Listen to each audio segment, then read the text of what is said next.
विकसित भारत में कितना सार्थक होगा। केंद्रीय मंत्री रवनीत बिट्टू जी ने प्रतिपक्ष के नेता राहुल गांधी को आतंक आप पॉलिटिकल सवाल की दिशा में न जाइए, मैं दृढ़ता से नहीं जवाब दूंगा।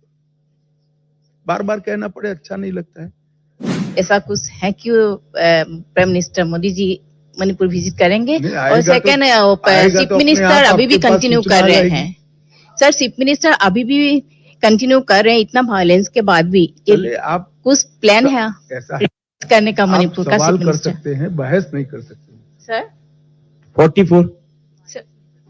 नमस्कार दोस्तों, पीएम मोदी के तीसरे कार्यकाल के 100 दिन पूरे हो चुके हैं। उसी को लेकर केंद्रीय मंत्री अमित शाह ने एक प्रेस कॉन्फ्रेंस की, जिसमें उन्होंने सरकार के द्वारा पिछले 100 दिनों में किए गए कार्यों के बारे में बताया। लेकिन अंत में पत्रकारों ने कुछ ऐसा सवाल पूछा जो बीजेपी को काफ़ी दिनों से नापसंद होता चला आ रहा है।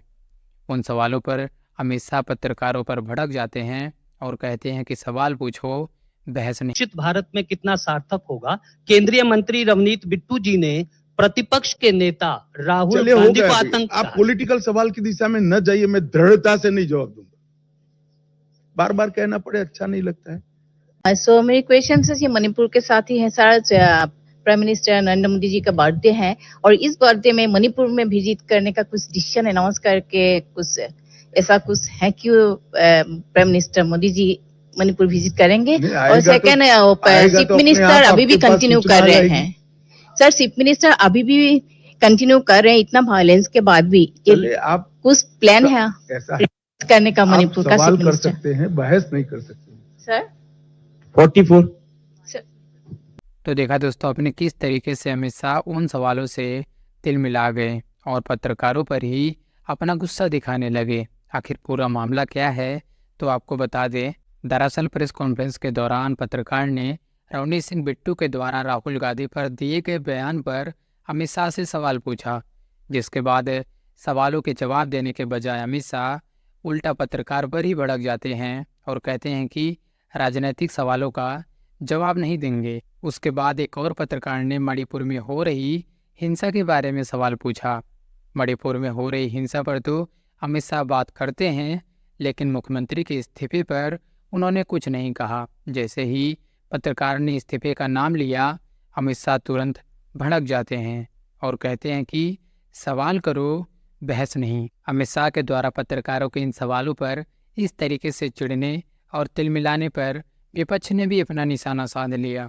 इसको लेकर सुप्रिया श्रीनेत ने लिखा कि सवाल करना बहस कब से हुआ, किसी दिन आइए बहस करने शाह साहब। दोस्तों, अमित शाह ने प्रेस कॉन्फ्रेंस के दौरान मणिपुर में हो रही हिंसा के बारे में भी बात की। आखिर उन्होंने क्या कुछ कहा, आप भी सुनिए। मैं विजेता सिंह हूँ द हिंदू से। सर, आप जब पिछली बार मणिपुर गए थे पिछले साल, तो आपने कहा था 15 दिन में वापस जाएंगे और आपके आने के बाद वेव्स में वायलेंस हो रहे हैं वहां पे। अभी रिसेंटली भी हुए 11 लोग की हत्या हुई है। तो इसको लेके क्या आप मतलब वहां पे एक रूमर भी चल रहा था कि चीफ मिनिस्टर को रिजाइन करने बोला है। उसके बाद गवर्नर के घर पे कहा आपको चीफ मिनिस्टर? मैं रूमर बोला इसलिए सर।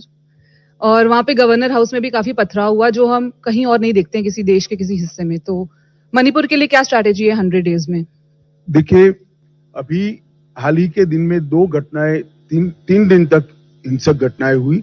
इसको छोड़कर विगत 3 महीनों में कोई बड़ी घटनाएं नहीं हुई थी। अब मणिपुर में अभी भी 3 दिन से शांति है। मुझे आशा है कि हम इस पर बहुत अच्छे से कंट्रोल ले पाएंगे। तो सुना दोस्तों आप लोगों ने अमित शाह ने क्या कहा कि पिछले 100 दिनों में अगर इन दोनों घटनाओं को छोड़ दें तो और कोई बड़ी घटना नहीं हुई है। तो साहब को बता दें कि घटना छोटी हो या बड़ी, घटना ही होती है। जब बड़ी घटना होगी तभी आप खुलेगी क्या। अमित शाह के बात में कितनी सच्चाई है, आप कमेंट करके ज़रूर बताइएगा। दोस्तों, जब भी पत्रकारों के द्वारा इस तरीके के तीखे सवाल किए जाते हैं जिसका जवाब बीजेपी के नेताओं के पास नहीं होता, तो वे अजीब सी हरकत करना शुरू कर देते हैं। और ये कोई नई बात नहीं है। बहुत समय पहले एक ने बस पानी पिया था, जिसके बाद उसने आज तक कभी प्रेस कॉन्फ्रेंस नहीं की। अब वही काम चेले कर रहे हैं। सवालों का जवाब नहीं होता तो बस पत्रकारों पर चिल्लाना होता है और भड़क जाना होता है। वैसे आप क्या सोचते हैं इस बारे में, कमेंट करके ज़रूर बताइएगा। अगर आप हमारी पत्रकारिता को पसंद करते हैं तो प्लीज़ चैनल को सब्सक्राइब कीजिए और हमारे साथ जुड़िए। मिलते हैं एक नई वीडियो के साथ। जय हिंद।